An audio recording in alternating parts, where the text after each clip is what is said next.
Hey, where are you right now? I'm not sure. Don't upset me. There's nothing belonging to us in the house. What's happening? Well, I packed up all my things and left, okay. I don't get it. Why would you leave? Well, we got divorced, so it's not odd for me to leave, right? Divorced? I'm the one who filed the divorce papers. What? My name is Claire. I'm 35 years old and work in an office. I'm married to Evan, and we've been together for 5 years. Evan used to work at a company, but he quit his job 2 years ago to start his own business. Unfortunately, his business hasn't been doing well, and we've been struggling financially for the past 2 years. Luckily, I have a good income, so we're able to make ends meet. Our relationship as a couple is okay, not great, but not terrible either. However, I have a big problem with my mother-in-law and sister-in-law who live in my husband's family home. Every time I see them, they make fun of how I look and always find something to complain about. It really upsets me and makes me feel stressed out. My in-laws' house is only a 10-minute drive from our apartment, so my husband often wants to visit them. When we first got married, I went along with it to please my husband, but lately I've started to stand up for myself because their behavior has become too much to handle. Even when I try to stand up for myself, my mother-in-law and sister-in-law don't stop. They always find ways to ask me for money. Hey Claire, I need $500 to buy a birthday present for a friend. Can you give it to me? $500? What are you buying? I'm planning to gift a trip, and I'll be going too. No, that sounds odd. It's like I'm footing the bill, and I can't afford to give $500. You're so tight-fisted, Claire. Are you a miser? Even though Evan supports you. Excuse me? I'm the one supporting him. My husband hasn't contributed anything to our living expenses in the past year, and you, sister-in-law, should get a job. It's not okay to be unemployed at your age.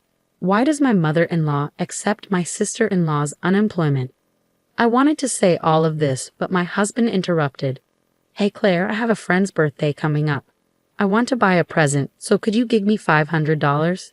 You really understand, Evan. You're a good son. Then can I also get about $300? I need it for something. I wasn't sure. It's okay, Claire. You should have about $300 in your wallet, right? Come on, give it to her quickly. My husband, maybe out of pride, made me give the money to my sister-in-law without hesitation. And then he started saying confusing things like, thanks to me, we can live this luxurious life. I couldn't understand why my husband was acting this way lately. During the car ride home, I confronted him. Why do you act like this? I have my pride as the eldest son. He started saying even more confusing things. This led to a big argument. Once you give them money, they become bossy. What's wrong with making my own mother happy? We can't afford to live that lavishly, you know. Do you get it? You're not contributing anything to our living expenses. So what? We got a big bonus this summer. Don't rely on that. That money is for savings. Since then, my husband and I have been constantly fighting. How can he act so arrogantly when we're struggling financially? Why does he always have to be in a position of power over me? His flaws are becoming more and more apparent. I realized I didn't have to put up with things I didn't like just for him. So when he recently said, "We're going to my mom's," I responded, "You go by yourself." My husband tried to argue, saying, "What do you mean? It's normal for the wife to come too." But when I pointed out, "So you're abnormal because you don't come when we go to my parents' house," he got annoyed and said, "Do whatever you want," then went to his parents' house alone.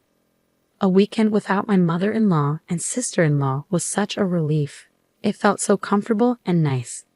With some free time to myself, I focused on working towards my dream, and that dream is to buy my own home.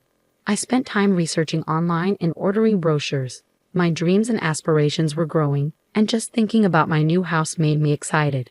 As I looked at different furniture options online, I imagined carefully arranging them in my future home. Lost in these thoughts, time passed quickly, and before I knew it, evening had arrived and my husband was back. "Oh, welcome home." Oh, is he still upset? How childish. He should act more mature as a grown man. I wasn't trying to cater to my husband, so I continued making dinner without speaking to him. Then out of nowhere, my husband spoke up.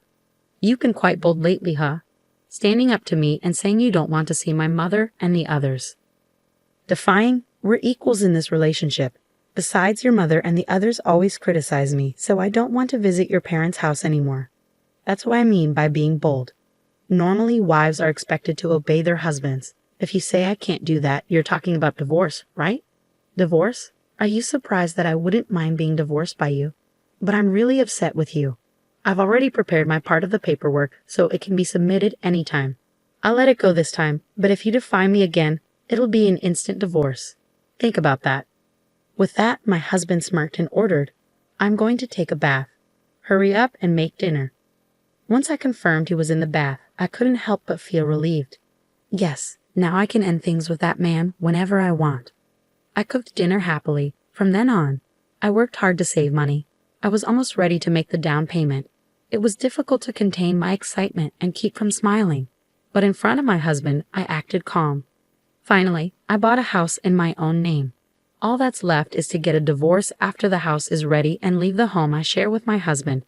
I started packing my belongings little by little without my husband noticing and sent them to my parents' house temporarily. I had told my parents everything, and they understood my situation. Finally, the house was finished. When my husband went to his parents' house as usual on the weekend, I moved all my things to my new home. The new house is very comfortable, and both the inside and outside are just as I imagined. As I enjoyed the pleasant scent of a new home all day, my husband called me that night. Hey, where are you? Well, where do you think I am? Don't play games with me. There's nothing left in the house. What's happening? Well, I packed up all my stuff and left. What? I don't understand. Why would you do that? Well, since we're divorced now, it's not unusual for me to move out, is it? Huh? Divorced? I already filed the divorce papers. What? We're not together anymore. Don't try to fool me. I won't accept that. But you were the one who said we could get divorced whenever. As a businessman, you should stand by your words. Anyway, this is the end for us. With that, I hung up the phone. Finally, I was free from my husband. That night, I slept peacefully. Living in my new home was so comfortable, and every morning, I woke up feeling refreshed. Today, I decided to invite my parents over to my new home for the first time. As I was cooking alone in the kitchen, my parents arrived with a bottle of celebratory sake. They were both surprised and impressed by my new home. And then the three of us raised our glasses for a toast. Even though it was a bit early, we started celebrating. Suddenly, the doorbell rang. Huh? Who could it be at this hour? When I checked the intercom, I saw my ex-husband, ex-mother-in-law, and ex-sister-in-law standing there. Why are you here? From now on, my parents and I will be living here. My father is in the hospital right now, but when he's discharged, he'll also be living here. Please leave immediately. No way, that's absurd. Why should I do that? Please leave my property right now. Then my ex-mother-in-law stepped forward. You cheeky girl, listen. What's yours is mine. If you understand, open the door. What are you talking about? I'm single now. Huh? Didn't your son tell you? We've already filed for divorce. We're strangers now. Upon hearing this, my ex-mother-in-law and ex-sister-in-law looked at my ex-husband. He seemed to be explaining something to them, although I couldn't see clearly on the intercom screen. He was probably saying something like, I don't accept this. I told them anyway, you can't enter this house. Please leave, and hung up the intercom. As my ex-husband continued shouting at the front door, demanding to talk, I was at a loss for what to do to make him leave. Then, to my surprise, a police car pulled up in front of my house, and they took my ex-husband into custody. From inside, I could hear my ex-husband protesting and struggling as the police pinned him to the ground. It hurts. Why is this happening to me? Meanwhile, my ex-mother-in-law and ex-sister-in-law stood there in shock upon learning that their son was divorced. They weren't arrested, but they were escorted away in the police car. After watching my ex-husband and his family being taken away, I returned inside the house, wondering who had called the cops. Then, to my surprise, my father made a peace sign. In situations like this, you call the police immediately. Trust your always calm dad. We continued our party with another round of drinks. As for how my ex-husband found out where I live, it turns out he followed me home from work because he admitted to stalking me. If he shows up again, he'll be arrested on the spot. With his timid personality, it's unlikely that he'll come near this house again. I also obtained a restraining order against his family. After the incident, it seems my ex-husband's business went downhill, and he accrued a lot of debt.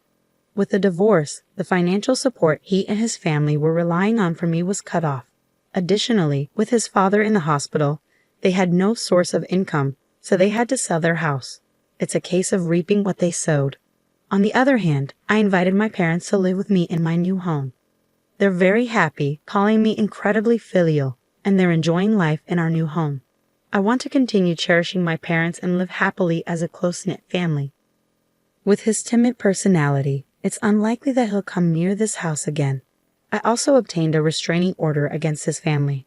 After the incident, it seems my ex-husband's business went downhill, and he accrued a lot of debt. With the divorce, the financial support he and his family were relying on from me was cut off. Additionally, with his father in the hospital, they had no source of income, so they had to sell their house. It's a case of reaping what they sowed. On the other hand, I invited my parents to live with me in my new home. They're very happy, calling me incredibly filial, and they're enjoying life in our new home. I want to continue cherishing my parents and live happily as a close-knit family.